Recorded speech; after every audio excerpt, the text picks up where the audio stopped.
I'm Forrest Saunders standing outside of the Florida House where for at least a third time, lawmakers in the lower chamber have approved a bill that would lower the purchase age of firearms from 21 to 18. It now faces yet again an uncertain fate across the hall over in the Senate. That attempt to roll back the buy age of Florida firearms from 21 to 18 easily clearing the full Florida House Wednesday evening. 78 yeas, 34 nays, Mr. Speaker. Show the bill passes. Republicans had the votes and the will needed to make it happen, pushing Second Amendment arguments. We are either an adult at 18 or we're not. It's legitimately that simple. That's the basis of this argument. And protection. Imagine a 19-year-old mom with a baby at home who wants to protect herself and her family. Under current law, she cannot go into a store, pass a background check, and purchase a rifle for home defense. If signed into law, the change takes effect July 1st of this year, though it would mostly affect the sales of long guns due to federal restrictions on handguns. Democrats are vehemently opposed, in part due to safety concerns. Our duty here every single day in this legislature is simple. It is to protect Floridians, to support Floridians, to ensure they can reach their fullest potential.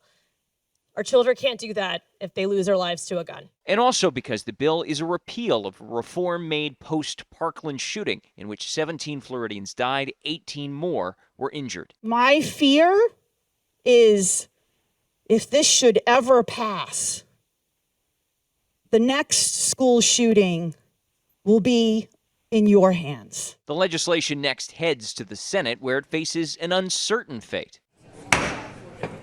A similar bill there has failed to move to date, much like years past when the upper chamber has declined to take it up. Florida's House Speaker weighing in. Is it a quixotic effort because it doesn't look like it's moving over in the Senate?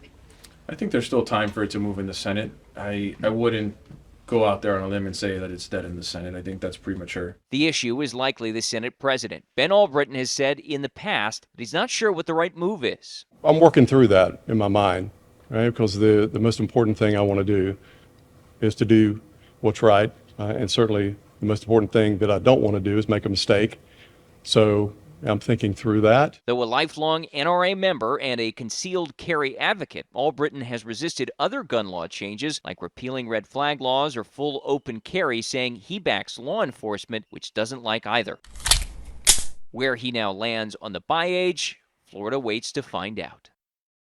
And here's some affordability news for you. Before we even got to the gun vote earlier in the day, House Speaker Danny Perez said he was going to launch an initiative to try and lower the sales tax rate here in Florida. Right now it sits at 6%, but he wants to take it down to 5.25%. That's a 0.75% reduction, which he says could save Floridians about $5 billion every year. Now, this is the first we've heard of this initiative, so it's unclear what its fate will be, but it could be the largest tax cut in state history. That's the latest out here at the state capitol. I'm Forrest Saunders reporting.